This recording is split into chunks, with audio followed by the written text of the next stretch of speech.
A cruz revela o amor de Deus em ação. Como podemos refletir esse amor em nossa vida? Na cruz, Jesus morreu para salvar toda a humanidade. Será que Jesus contaria parábolas para deixar-nos no escuro, em vez de entender ou compreender de fato o que significou a sua morte? Como o brilho do seu testemunho pode testemunhar da luz de Deus para este mundo perdido? Qual o nosso papel no crescimento da semente do Evangelho e qual o papel de Deus? Eu gostaria de ler o seu comentário. Comenta aí, compartilha esse estudo com seus amigos e vem comigo!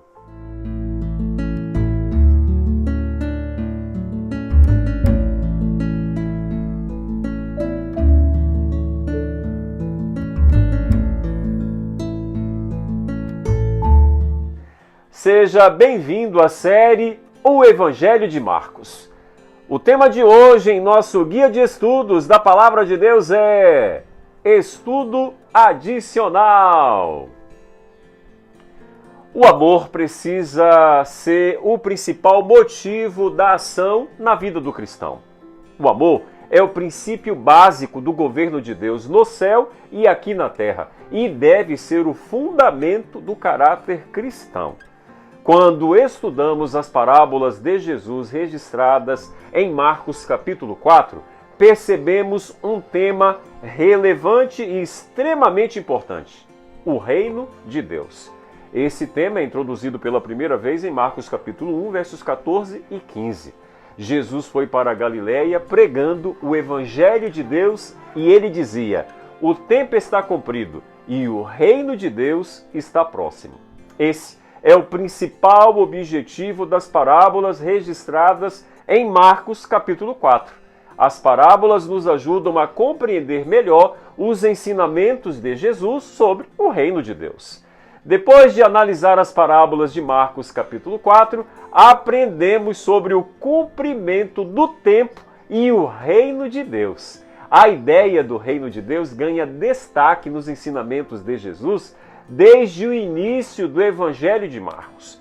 Portanto, o reino de Deus é um tema recorrente em todo o livro do Evangelho de Marcos. O evangelista apresenta Jesus percorrendo toda a Galileia, pregando sobre o Evangelho do Reino. A ênfase da pregação de Jesus era: o tempo está cumprido, isto é, o reino de Deus está próximo. Jesus apelava aos discípulos e às multidões para que acreditassem no Evangelho e se arrependessem. O próprio Jesus esclareceu que não há mistério algum em sua pregação ou ensinamento, porque não há nada oculto, senão para ser manifesto, e nada escondido, senão para ser revelado. Marcos capítulo 4, verso 22. Esses mistérios do reino dos céus, todos eles foram revelados quando Jesus esteve aqui na terra. O Evangelho, ou a semente do Evangelho, que é a palavra de Deus, é espalhada em todos os tipos de solos, como aprendemos aqui durante o estudo desta semana na parábola do semeador. Mas, infelizmente, nem todos os solos produzem os mesmos resultados. O desenvolvimento espiritual que Deus nos oferece é semelhante ao processo de crescimento e desenvolvimento de uma semente plantada em um bom solo.